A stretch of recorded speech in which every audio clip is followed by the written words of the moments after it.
Abra sua Bíblia comigo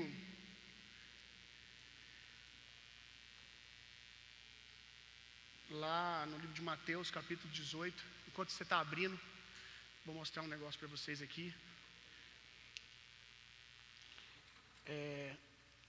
Tá lá na livraria da igreja. Chegaram muito bonitinhas, legais demais.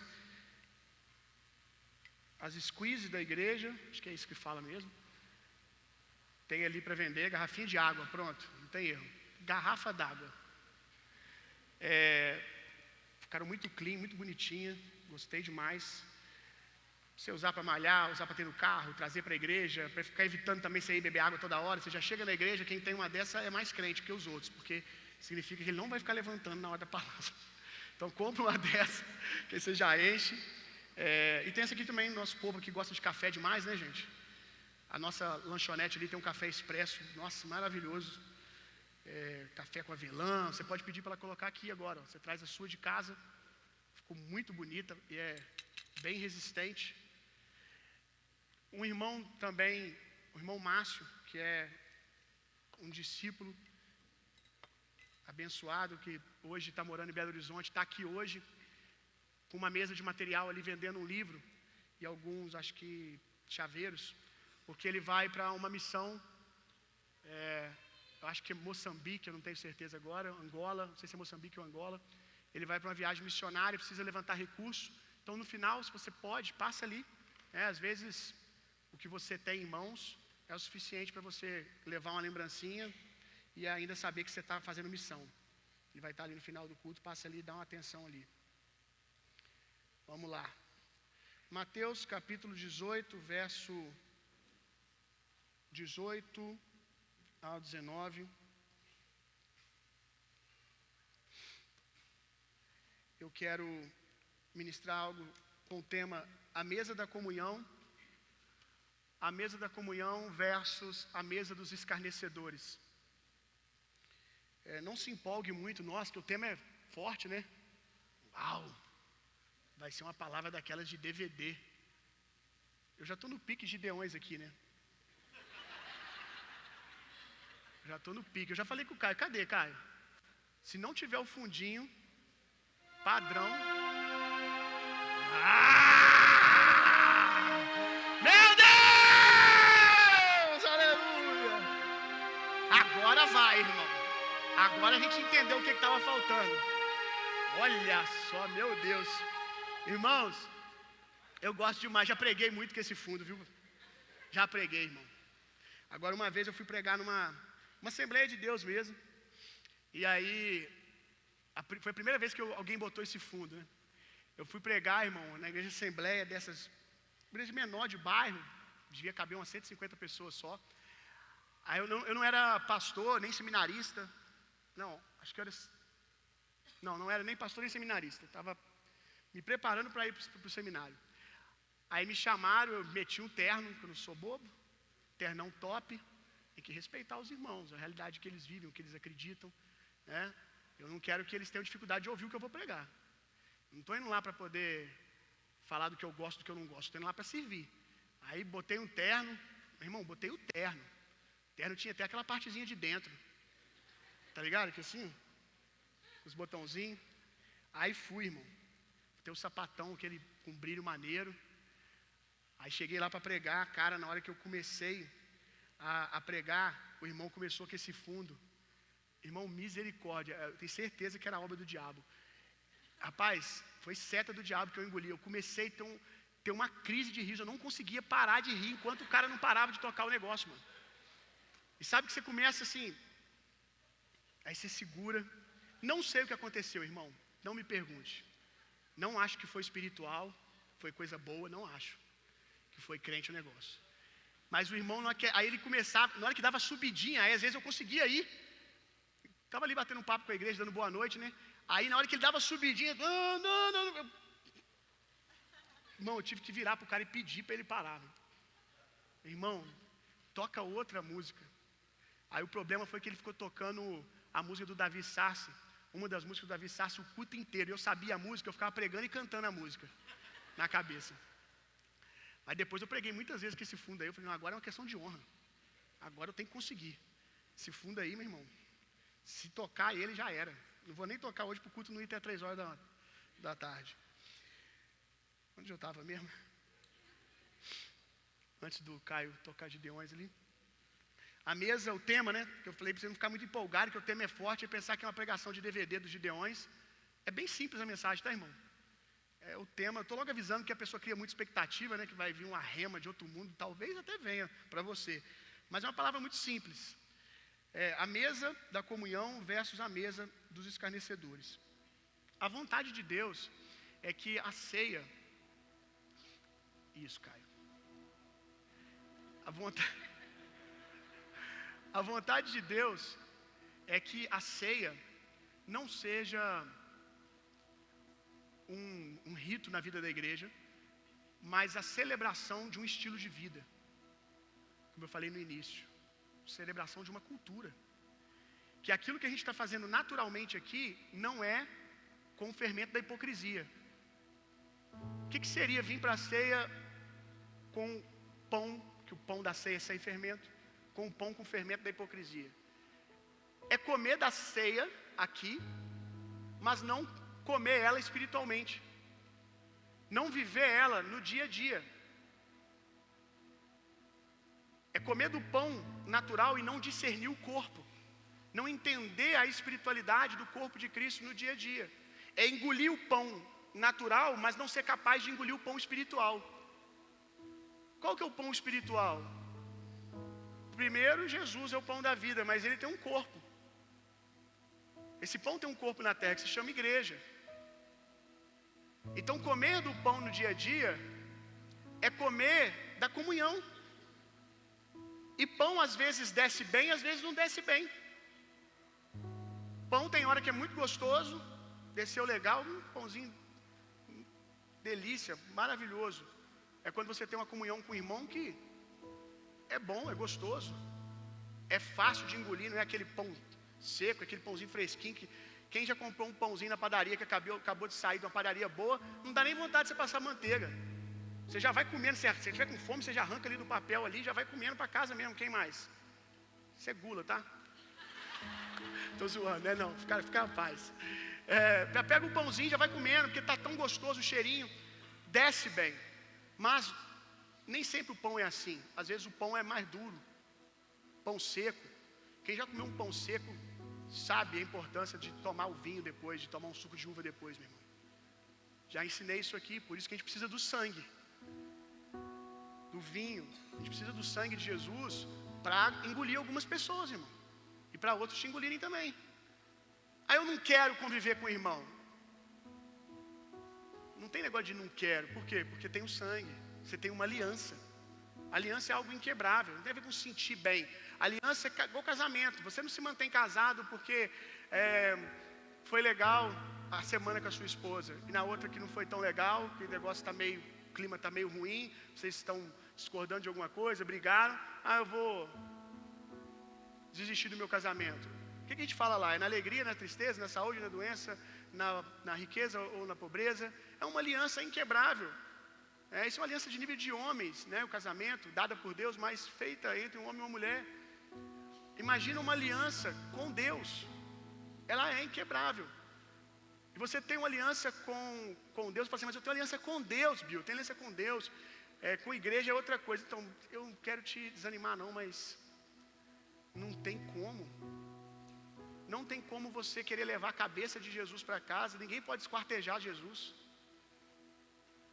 Ninguém pode esquartejar Jesus. Você não pode levar a cabeça de Jesus para casa e não querer levar o corpo. Tem um pacotinho aí, irmão. O corpo de Jesus, que na terra ele está sendo aperfeiçoado ainda. Você vai ter que engolir o pão seco às vezes também. O pão duro às vezes também. Aí você lembra que você era intragável para Deus, indigesto para Deus por causa do pecado, mas o sangue de Jesus fez você inimigo de Deus, agora um só com Deus. Se o sangue de Jesus foi capaz de fazer com que Deus engolisse você, por que você não pode engolir o seu irmão? Por que a graça que você recebeu você não pode dar? No mínimo você não entendeu a graça que você recebeu. Então, o dia a dia da igreja tem pão seco e você engole do mesmo jeito, porque você ama Jesus. E se Jesus ama esse corpo dele e me ama, que tem as minhas imperfeições, eu preciso ser um ministro da comunhão. Eu preciso ser um ministro para que o corpo funcione, um guardião da saúde do corpo. A vontade de Deus é que hoje, se você não tem vivido isso, que você leve a mesa para casa. Na verdade, a vontade de Deus é que você entenda que você é uma mesa. Você é uma mesa. A gente coloca a mesa aí nas quartas-feiras, né? Tem o nosso pequeno grupo que são as mesas. Mas a verdade é que uma mesa pode não ser uma mesa se o líder ali não é uma mesa. O nome é de mesa, o folder é de mesa. O pessoal acha que está indo na mesa, mas se o líder não for uma mesa, se as pessoas que comungam ali não forem mesas, as pessoas vão comer o quê? Porque Deus usa pessoas. Então, se você é uma mesa, na velha aliança, dentro do tabernáculo havia uma mesa que ficava os pães da presença. Você deve ter um pão da presença sobre você. As pessoas, ao chegarem até você, elas têm que encontrar alimento saudável. Elas têm que sair de perto de você mais alimentadas, porque encontraram o pão da presença. Mas infelizmente, dentro da igreja, existem aqueles que insistem em colocar uma mesa com carniça em cima, uma mesa sem o pão da presença, que a Bíblia chama de a mesa dos escarnecedores. E é triste porque todos nós temos a escolha de escolher a melhor parte. Todos podemos colocar uma mesa com pão para as pessoas. O mesmo esforço para você falar, escarnecer, para você militar contra o corpo, o mesmo esforço é o que você faz para espalhar a comunhão e para guardar a comunhão. Então, alguns ainda trabalham muito mais tentando, por causa das suas feridas, vomitando as suas feridas, seu pus,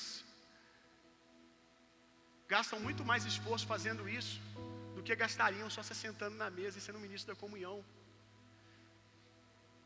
Mateus 18, verso 18, vamos lá. Com toda certeza vos asseguro que tudo que ligardes na terra terá sido ligado no céu, e tudo que desligardes na terra terá sido desligado no céu. Uma vez mais vos asseguro que se dois dentre vós concordarem na terra em qualquer assunto sobre o qual pedirem, isso lhe será feito por meio do Pai que está nos céus.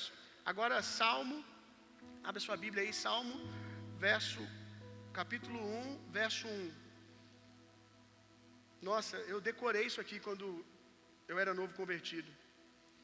Meu Deus, eu lia de dia e de noite. Eu lia de dia e de noite para me guardar das mesas dos escarnecedores. Abençoado com felicidade. Olha isso aqui. Quem é abençoado com felicidade? Alguns de vocês não têm desfrutado de uma vida feliz, de uma vida alegre, porque, como eu falei semana passada, tem dado o ouvido de vocês a falsos mestres, a gente doente que só quer vomitar suas feridas. Por isso que você não consegue viver uma vida feliz, porque você não guarda os seus ouvidos ou o lugar que você se assenta. Abençoado com felicidade é o homem que não segue o conselho dos ímpios, que não se deixa influenciar pela conduta dos pecadores, nem se assenta na reunião dos escarnecedores. A comunhão entre dois homens,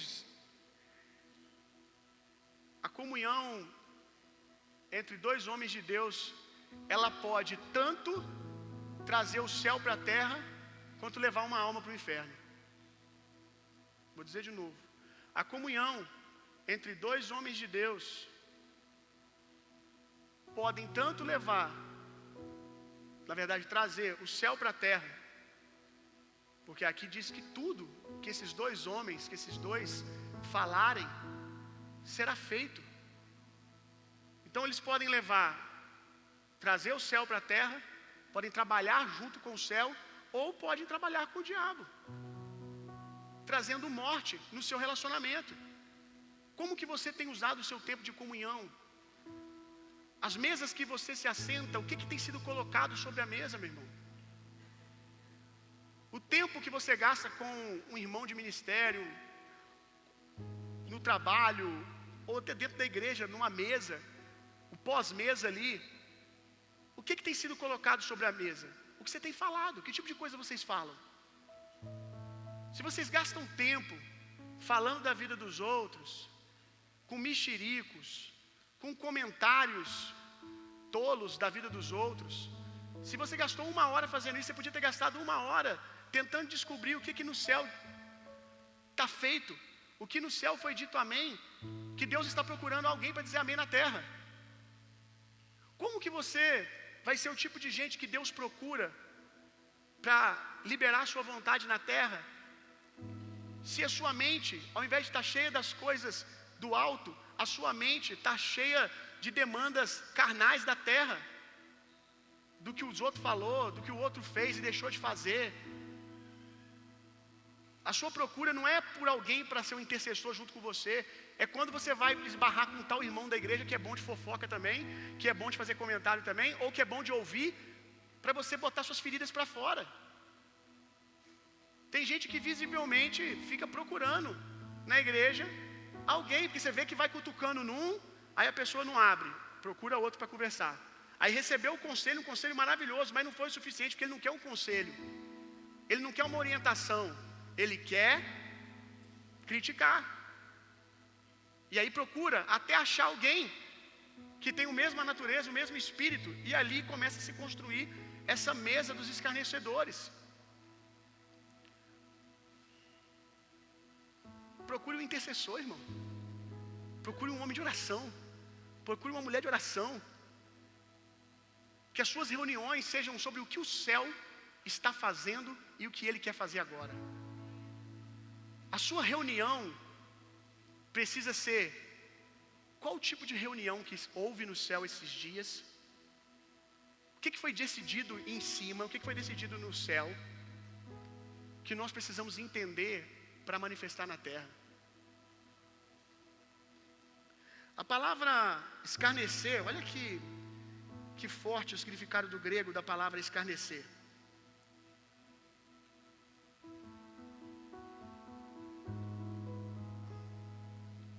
Para você que pensa que é só falar mal da vida dos outros, que é só zombar dos outros, você pode descobrir agora que as suas mesas têm sido mesas de escarnecedores. Dilacerar a carne. É isso que a gente faz com alguém quando a gente fica 2, 3 falando da vida de alguém. Porque você poderia sentar com ele, você poderia sentar, confrontá-lo em amor, perguntar se ele quer aprender algo, se ele precisa de algo, mas você prefere ficar ali deslacerando a pessoa. É um comentário em cima do outro, sobre o caráter da pessoa, sobre quem ela é, e o outro fala, é literalmente isso, deslacerar alguém. Mas escarnecer significa também desprezar, falar arrogantemente, gloriar-se, zombar. Se na sua mesa, se quando você está em comunhão, e às vezes isso aqui pode ser dentro da sua casa, viu, irmão? Talvez você, a sua família, se tornou uma família crítica. E lembre que você tem filhos que estão sendo ministrados por isso. Talvez você foi ferido pela religião, ou se feriu, se ressentiu. E aí você passa o dia inteiro falando de crente, do que fulano fez, do que ciclano fez, ou criticando. Nossa, não achei que aquelas cadeiras brancas com preto ficou bom. Ao invés de perguntar o que você tem que fazer para que todas as cadeiras sejam pretas. E aí você fica na sua casa. Nossa, lá no ministério aconteceu isso. Eu sei que a gente tem pessoas de segurança para a gente desabafar, um líder saudável, a sua esposa em alguns momentos, mas eu estou falando de você transformar a sua casa em um lugar onde você fica escarnecendo o tempo todo, onde vocês gastam mais tempo sendo crítico, falando de igreja, falando mal dos outros, falando mal de como a igreja funciona, do que falar sobre o que o céu está fazendo e o que o céu quer fazer. Aqui deixa muito claro, simples desprezar. Às vezes numa roda de jovens, você desprezando um outro jovem da igreja, colocando o cara para baixo. Falar de maneira arrogante. Tem muita mesa que a gente acha que é uma mesa onde o pão está sendo partido para revelação, que se você parar um pouquinho para olhar, você vai ver que não, porque só uma pessoa tem revelação, só uma pessoa fala. O cara fez da mesa uma plataforma para ele mostrar o quanto ele tem revelação de Deus, o quanto ele é incrível, o quanto ele sabe tudo. Fez a mesa uma plateia.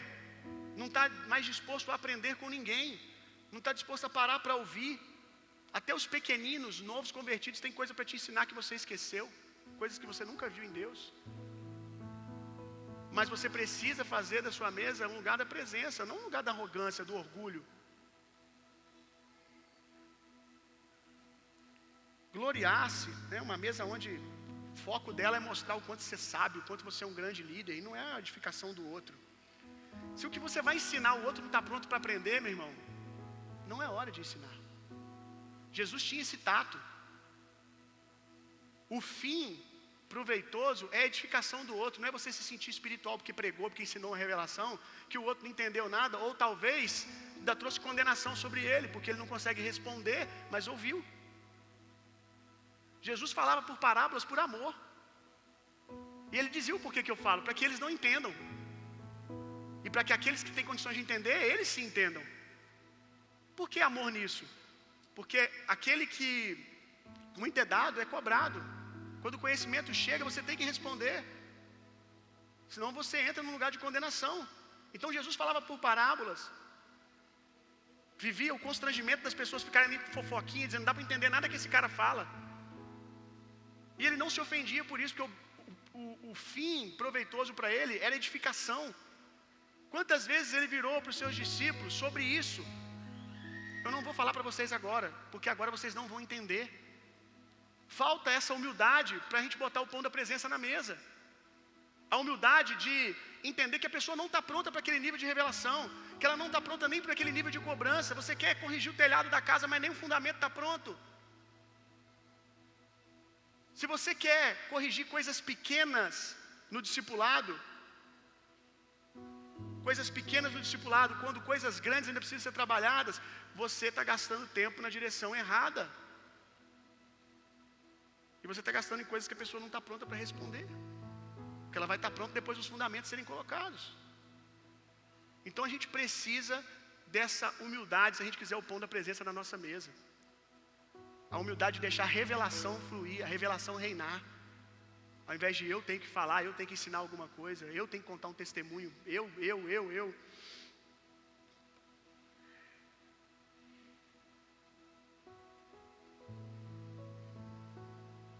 Uma mesa sem pão, alimento saudável, não tem revelação.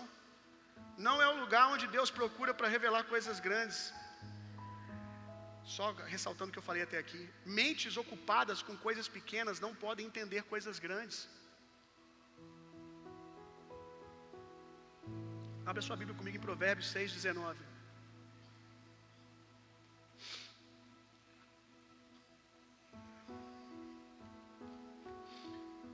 O texto de Provérbios 6, os versículos anteriores, vai falar sobre 6 coisas que Deus detesta, mas uma delas ele abomina, ou seja, dá uma ênfase maior. A 7ª, 6 coisas Deus detesta e a 7ª coisa ele abomina. Olha o que é a 7ª. A testemunha falsa que espalha difamações e aquele que provoca contenda, conflito entre os irmãos. Olha a seriedade disso, por quê? Porque isso é militar contra o corpo de Cristo, irmão. Isso é impedir o fluir da saúde do corpo. Quando você contamina alguém com mexericos, com um espírito crítico, você acabou de cauterizar aquela pessoa. Ela não só vai parar de receber, como ela vai parar de ser uma ponte do fluir na vida de outro. O padrão para todo ministro, vou falar sobre isso aqui daqui a pouco. O padrão para todo ministro é que qualquer fogo estranho que está fluindo na vida da igreja, ao chegar nele, seja apagado e que ele busque o foco para apagar o foco. Melhor dizendo, que o fogo chegue nele e não passe dele, da contenda, da injúria, da crítica, chegue nele e seja resolvido ali, que aquela pessoa que está falando consiga sair dali curada, não ofendida. Não é dizer os filhos do diabo, não. É conseguir trabalhar o coração dessa pessoa, tirar o ressentimento dessa pessoa, exaltar uma cultura de gratidão. Cara, você já parou para pensar isso aqui que a pessoa fez por você, como ela é uma bênção, tudo? Não que você está negando que aquele fato pode ter sido real e foi errado, mas você não trata isso com ressentido. Com ressentido você trata ele curando o coração dele com uma cultura de honra e gratidão.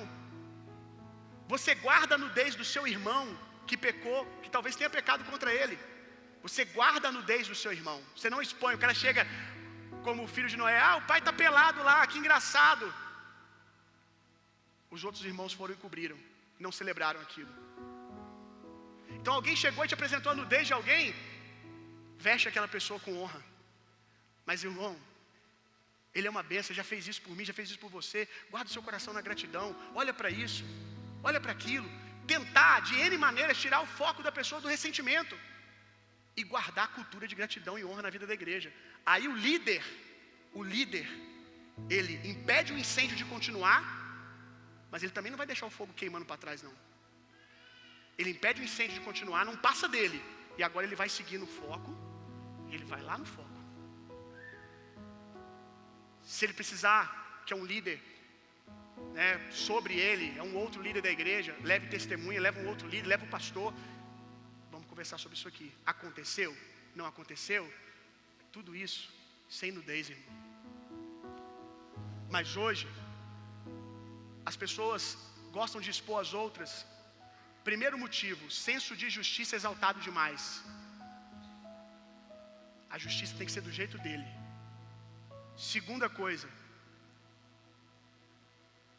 as pessoas gostam de falar da vida dos outros, porque é uma oportunidade de mostrar que o outro não é tão grande assim e é menor do que eu. Não é uma tentativa de resolver o problema, porque nenhuma dessas pessoas críticas estão lá para resolver o problema, para viver o processo de cura. Elas só estão ali para denunciar o problema, para que elas se sintam mais crentes, para que elas se sintam mais espirituais, para que elas se sintam ungidonas. Por isso que talvez falta o pão da presença na sua mesa.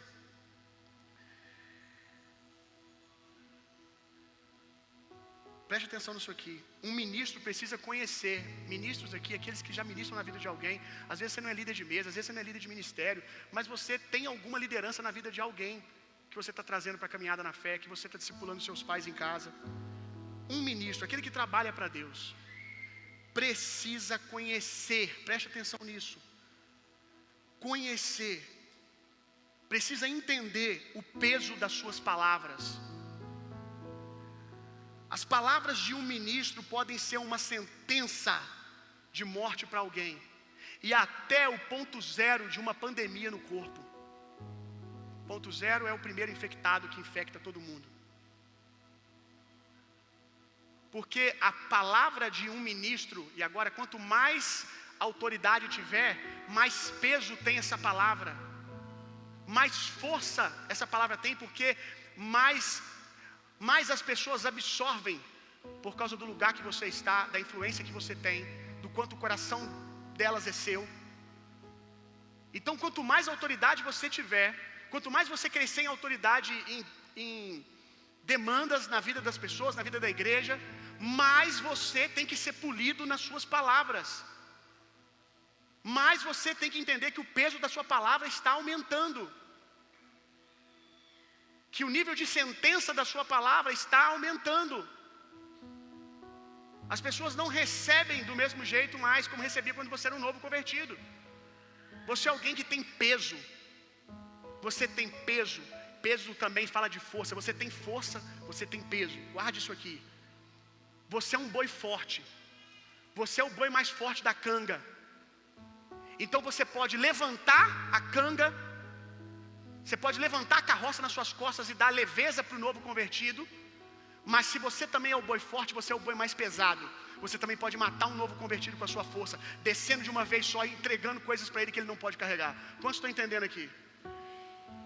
Então, quanto maior você fica, mais zeloso você tem que ser. Olha o seu tamanho, olha o seu peso. Pelo seu peso, você também tem que entender quantas arrobas você tem aí, com quem que você pode falar. Alguém que parece igual a você, não suporta o peso, o seu peso, para você desabar com ele. Procure um líder. Procure uma pessoa que vai aguentar carregar essa canga, esse peso junto com você, que vai levar isso até Jesus junto com você.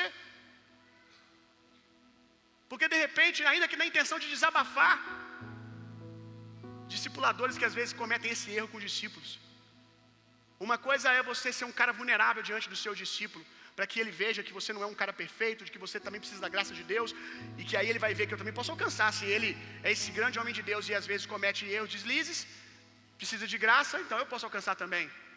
Mas existem demandas que você não pode jogar em cima de um discípulo. Aprenda uma coisa, guarde isso que eu vou te dizer agora. Existem vales que você pode levar aos seus discípulos. Isso vem no meu coração aqui agora. Existem vales que você pode levar ao seu discípulo. Às vezes você pode levar Pedro, Tiago e João para o Monte da Transfiguração, para ter um momento de intimidade com você e ver a sua intimidade. Mas tem vales que são Getsêmanes que você não pode levar ao seu discípulo. Fica aqui. Fica em oração comigo. O que está acontecendo? Fica em oração comigo. Só fica em oração comigo. Tem lugares que você não pode levar um discípulo, mas você pode levar um líder com você. Assim como Jesus clamou ao Pai que está sobre, naquele aspecto, você pode levar um líder com você. Provérbios 10, 19. As pessoas teriam as línguas muito mais afiadas se lessem mais provérbios. Quando se fala, e afiada no bom sentido, para abençoar, para boas obras. Quando se fala demais, é certo que o pecado está presente. Mas quem sabe controlar a língua é prudente. A língua dos justos, nós somos justos, amém? A Bíblia diz que nós somos justos. É prata da melhor qualidade, mas o coração dos ímpios quase não tem valor. Eu quero destacar isso aqui. A língua do justo é prata da melhor qualidade. Gente, pedras preciosas, coisas de valor, você não coloca de qualquer maneira na mesa, você não trata de qualquer maneira. Alguns de vocês nasceram de novo, já são justos, e até hoje não entenderam o valor das suas palavras, o poder das suas palavras na vida de alguém. Alguns aqui, além de justos, se tornaram líderes do corpo e falam como tolos. Eu não estou falando das brincadeiras de vocês de corredor de igreja, embora muitas delas tenham malícia também às vezes. No meio dos jovens, às vezes eu estou numa rodinha, ou eu passo, vejo uma conversa, vejo uma brincadeira, eu vejo que não é só uma brincadeira para a gente rir junto. É uma tentativa de diminuir o outro, de ferir. É aquele passivo-agressivo. Deixa eu dar um jeito de criticar, mas ficar escondido no tom de brincadeira, ou na leveza, assim, de um jeito brando, fala bonitinho. Está criticando, mas fala bonitinho porque não quer receber retaliação. Plantou a sementinha dele ali, deu aquela desabafada, jogou o veneninho e foi embora. Quantas vezes eu vejo isso no dia a dia da igreja? Perdeu o sentido do quanto é preciosa a sua língua, quão poderosa ela é. Eliseu, acho que todo mundo conhece essa história, ou a maioria. Eliseu, um dia ele estava descendo uma ladeira, e Eliseu era calvo. Cadê os carecas aí? Aleluia. Tem profeta na Bíblia para vocês. Amém. Tem homem de Deus para vocês se identificarem na Bíblia. Eliseu, ele era careca, a gente não sabe o quanto, era calvo, não sabe se ele tinha só, igual o Adriano, assim, uma falhinha aqui assim e tal, ou se era completo. Mas ele estava descendo uma ladeira e algumas crianças, jovens, adolescentes começaram a zombar de Eliseu. Ó o calvo, ó o calvo, ó o calvo. Começaram a zombar de Eliseu. Alguns dizem que, não sei se querem espiritualizar demais, talvez até estejam certos, eu que estou errado, mas não muda o sentido do que eu quero ensinar para você. Alguns dizem que quando fala que ele era calvo, estava falando que ele era sem unção, que a unção não estava sobre ele. Tudo bem, pode ter sido uma brincadeira mais desonrosa do que só chamar o cara de careca, porque aí toca o ministério, toca a unção, a vida do profeta, espiritual do profeta, mas ainda assim não justifica a resposta de Eliseu. Tem gente que acha que tudo que está na Bíblia, do jeito que está na Bíblia, é para você aplicar. Toda a escritura é dada por Deus, meu irmão, para a sua edificação, para o seu crescimento, e você precisa ler as escrituras a partir de Jesus com o Espírito Santo, mas a partir de Jesus, que é o padrão. Você não pode ver Eliseu jogando uma maldição nas crianças, que ele joga maldição nas crianças, vem uma ursa e mata as crianças tudo, deslacera as crianças, e dizer: este é o padrão, quem falar mal de mim agora, eu vou lançar uma maldiçãozinha, vou lançar uma doença.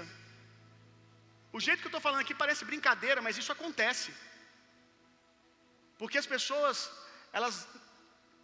muitos pregadores não entenderam até hoje, que você tem que ser mais do que bíblico, você tem que ser cristocêntrico, porque tem muita coisa que está na Bíblia, se você falar sem passar pela revelação completa em Jesus, você vai ministrar morte na vida dos outros, e vai falar que foi Deus que disse, como a minha vitória hoje tem sabor de mel, quem me viu passar na prova não me ajudou, estou na plateia, eu no palco, essa coisa toda. Quando saiu essa canção, muita gente falou: essa música é herege, ela não é bíblica. Entre duas aspas, a música é bíblica sim, ela é bíblica, está na Bíblia. Davi disse exatamente isso: prepara uma mesa na presença dos meus adversários.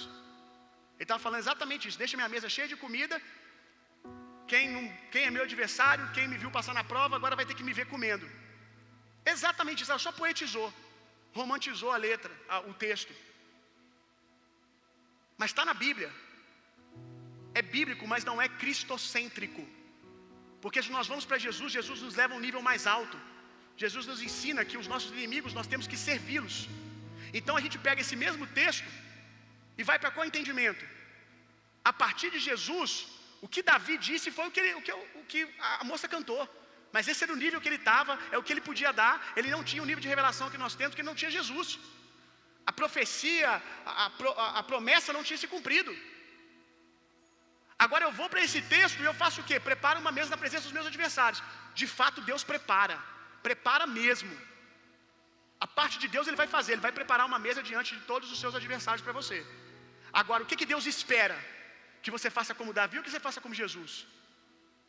O que Deus espera para o nível de revelação que você tem?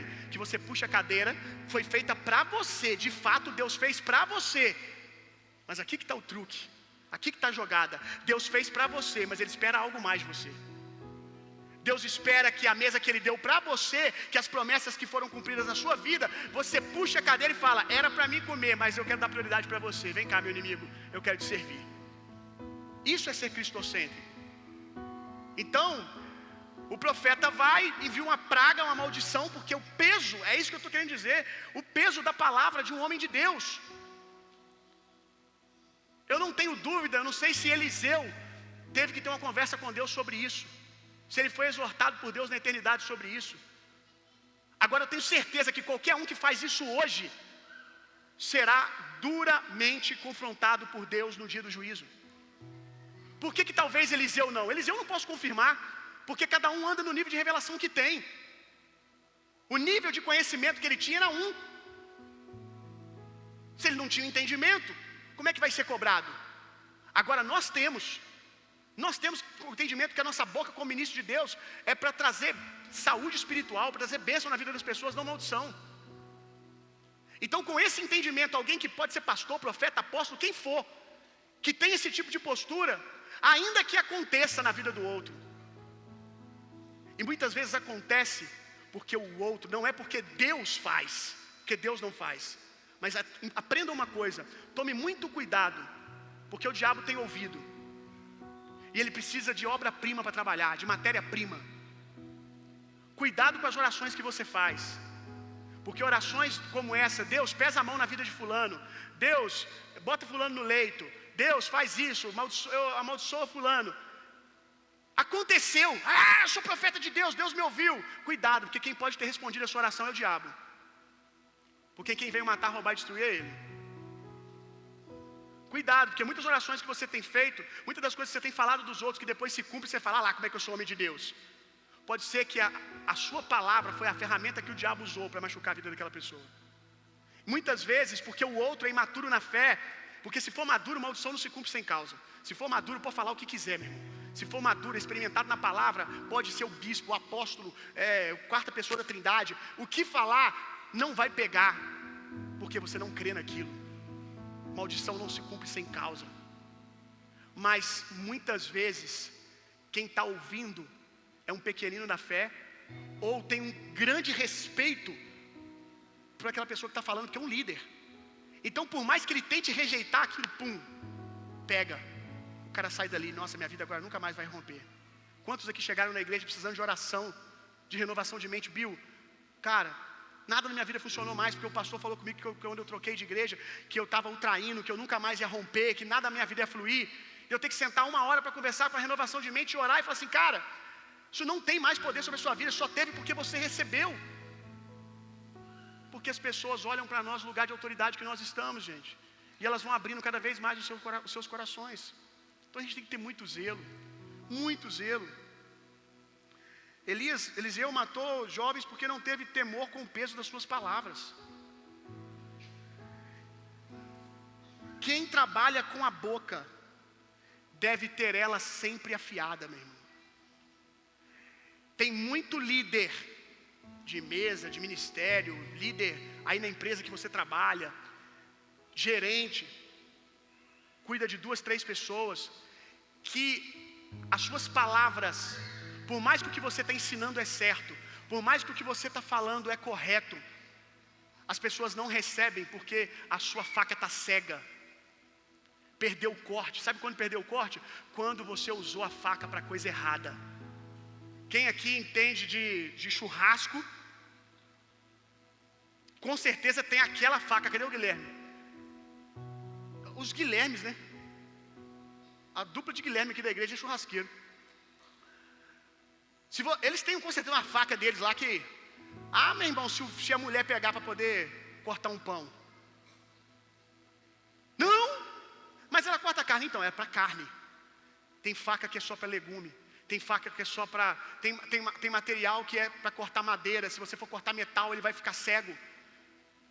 Tesoura, dependendo da qualidade da tesoura, ela corta papelão e às vezes corta até aqueles fios pequenininhos.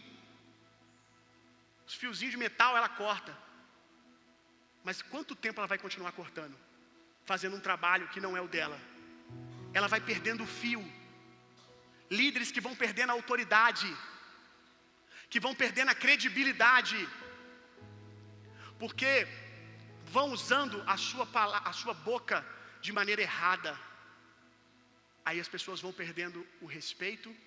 No mundo espiritual você vai perdendo a autoridade. Então tome cuidado com isso. Leve com mais seriedade o peso da sua palavra. Por que às vezes você olha para um homem de Deus e fala assim, uau, cara, esse cara fala, o mundo espiritual responde. É porque ele fala certo. É alguém que o mundo espiritual fica assim, ó. Os anjos ficam atentos, porque sabe da precisão do corte. Sabe que quando esse cara ora, quando esse cara pega para adorar, o corte é afiado, irmão. É uma arma preservada para o seu devido uso. Agora, eu já vi gente fazer tanto esforço. Eu já vi, cara, Eu vou estar com o Danduque amanhã, e o Danduque ele pega para pregar, ele dá a paz do Senhor. Não estou exagerando. Ele dá boa noite, o ambiente já muda. Parece que ele abre a boca e explode um negócio assim na igreja. Sem ele pregar qualquer versículo, nada, já começa a cair gente para tudo quanto é lugar sendo cheio do Espírito Santo. Sei lá, 80, 90 anos afiando e usando certo. Não fala um versículo, uma dificuldade para falar que ele já está velhinho, com alguém segurando ele no altar. Agora eu já vi gente falar tão bonito, uau, que oratória, nossa, encaixe dos versículos perfeito orando, ambiente seco, o ambiente não responde. Eu vou dizer algo que eu escrevi aqui. Talvez o que você diz, talvez o que vocês dizem que é falta de poder nas suas palavras, na verdade é a pura misericórdia de Deus. Talvez o mundo espiritual não levar a sério você, é um verdadeiro livramento para você e para sua família. Talvez o nível de resposta do mundo espiritual precisa ser um pouquinho cauterizado, precisa diminuir quando você fala. Não estou falando quando você ora no nome de Jesus, não, irmão. A sua autoridade foi diminuída no mundo espiritual, porque é só isso que você suporta. Porque se te dá mal, um pouquinho mais de autoridade, você se lambuza e lambuza os outros. Porque a mesma boca que quando fala, os anjos se movem, o céu muda, o ambiente muda, a mesma boca que faz isso, faz porque tem autoridade. E essa mesma autoridade, sendo usada para amaldiçoar a vida dos outros, tem o mesmo peso. Então talvez seja pura misericórdia de Deus não te dá ainda o que você quer. A língua de um ministro, eu vou terminar aqui, a língua de um ministro não produz incêndios de fogo estranho, ela apaga. A língua de um ministro é cura para a visão do ressentido. O ressentido ele chega ressentido, ele chega ferido e às vezes legitimamente alguém realmente o feriu, errou com ele. O ministro, a língua dele tem substâncias terapêuticas de cura. E aquela pessoa sai dali com a sua visão, até daquele que o feriu, restaurada. Quanto mais a visão do corpo preservada. A língua de um ministro produz profecia e desperta gratidão na mesa com o ressentido. O ressentido ele chega e ele desaba, que aconteceu isso, me tratou desse jeito, não gostei do tom de voz que falou comigo, tal. O ministro ele vai, cara, olha só, você já falou comigo que ele foi uma bênção na sua vida, que ele fez isso, tal. Eu lembro que eu já contei aqui que uma vez o Kenneth Hagin, o apóstolo Bud, fundador da Igreja Verbo da Vida e da Escola Rema, um dia o Bud estava numa mesa de ministros, e todos os ministros ali começaram a uma conversa falando mal acho que de um radialista que ficava perseguindo o mover de Deus, que ficava criticando o mover de Deus. E aí ele falou que cada hora um falava uma coisa. Quando eu estive com ele eu percebi isso, era um defeito, o outro era outro defeito, e foi assim, passando, todo mundo fazendo um comentário. Qual a impressão que você teve dele? Aí um foi falando, e o Bud ele disse que tudo que falaram era verdade mesmo. Ele sabia que o cara era daquele jeito, mas ele tinha que tomar uma decisão: ser mais do mesmo ou mudar a mesa? Ser mais do mesmo ou mudar a mesa, virar a mesa? Quando chegou nele, ele ficou tentando lembrar alguma coisa de boa, mas o cara não era fácil, e ele não lembrava nada. Quando chegou na mesa dele, na vez dele na mesa, ele virou e falou assim: gente, vocês já viram os olhos bonitos que ele tem? Nossa, os olhos dele muito bonitos. Diz ele que foi o mais rápido que ele conseguiu pensar. E de fato talvez seja isso que Deus queria, porque isso causou um constrangimento na mesa. Cara, será que não tem nada de bom para você exaltar? Eu sei que líderes às vezes precisam sentar para corrigir rotas do seu ministério, e eles vão compartilhar, né, no zelo coisas que precisam ser ajustadas na vida de alguém, trocar experiências sobre alguém, obviamente sem trazer coisas que são antiéticas, né, que foi dito em segredo de confiabilidade. Líderes vão falar do outro, do tá abaixo, olha, vamos fazer isso, tem feito dessa maneira, mas com a busca, com o fim proveitoso de que o outro seja edificado. E agora eu estou falando de líderes, estou falando de dia a dia de igreja, não. Porque se você não lidera e está vivendo essa demanda, deixa eu te falar uma coisa para você está vivendo a parte mais dura de liderar. Para com isso. Por isso que liderar para você vai ser uma coisa absurda, porque você só vive essa parte que é dura mesmo. Que é ficar tendo que ajustar a vida dos outros. Se você não tem graça para isso, não faça isso. Só celebra seus irmãos. Existem pastores no rebanho. Existem pastores e você talvez seja pastor na vida de alguém. Talvez essa pessoa você não é. Então a gente precisa ter esse zelo. Eu quero ler o último texto. Se você quiser anotar. 2 Timóteo 2,15. Procura, isto sim, apresentar-te aprovado diante de Deus, como obreiro que não tem do que se envergonhar, e que maneja corretamente a palavra da verdade. Evita, pois, as conversas inúteis e profanas, porquanto os que agem assim promovem ainda mais impiedade. Lembra que eu falei sobre poder ser o ponto zero no início de uma pandemia, de um câncer, de uma doença no corpo? Porque quando você se dá esse tipo de conversa, você pode estar alimentando uma doença no corpo. Nós precisamos de ministros aqui que usam a sua língua para dar vida, para ministrar na vida das pessoas. Como é que o seu filho vai amar a igreja com você e sua mulher o dia inteiro dentro de casa reclamando de igreja, gente? Como é que você quer que o seu filho depois permaneça firme na fé? Por isso, isso explica alguns casos de pastores que seus filhos não permaneceram na fé. Não é só sobre isso, mas muitos. Mas eu criei meu filho, sempre levei ele na igreja. Eu não entendo, hoje ele tem raiva, ódio de igreja. Mas ele sempre foi na igreja. Eu nunca adulterei, eu nunca fiz isso e aquilo. Mas talvez ficava o dia inteiro falando dos seus ressentimentos na igreja, dentro da sua casa, na mesa da sua sala. E você contaminou o seu filho, que ama você e tomou suas dores, ainda que ele não saiba disso. Então toma muito cuidado, irmão. Vamos ter mais zelo, para que Deus possa aumentar o seu nível de autoridade na vida das pessoas. Coloca de pé no seu lugar. Na ceia, eu sempre gosto de trazer uma palavra mais para a nossa vida como igreja, para os líderes, para a nossa melhor saúde no dia a dia.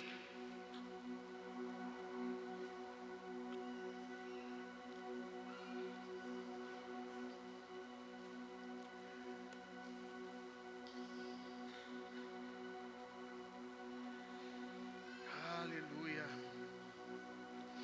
Eu quero que as pessoas possam levar vocês a sério, que o mundo espiritual possa levar você a sério. Isso não significa ser um santarrão, não seja tolo, um cara que nunca sorri, um cara que não brinca. Significa pureza de coração.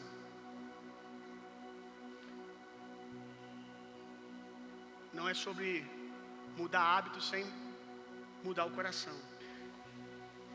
Que o amor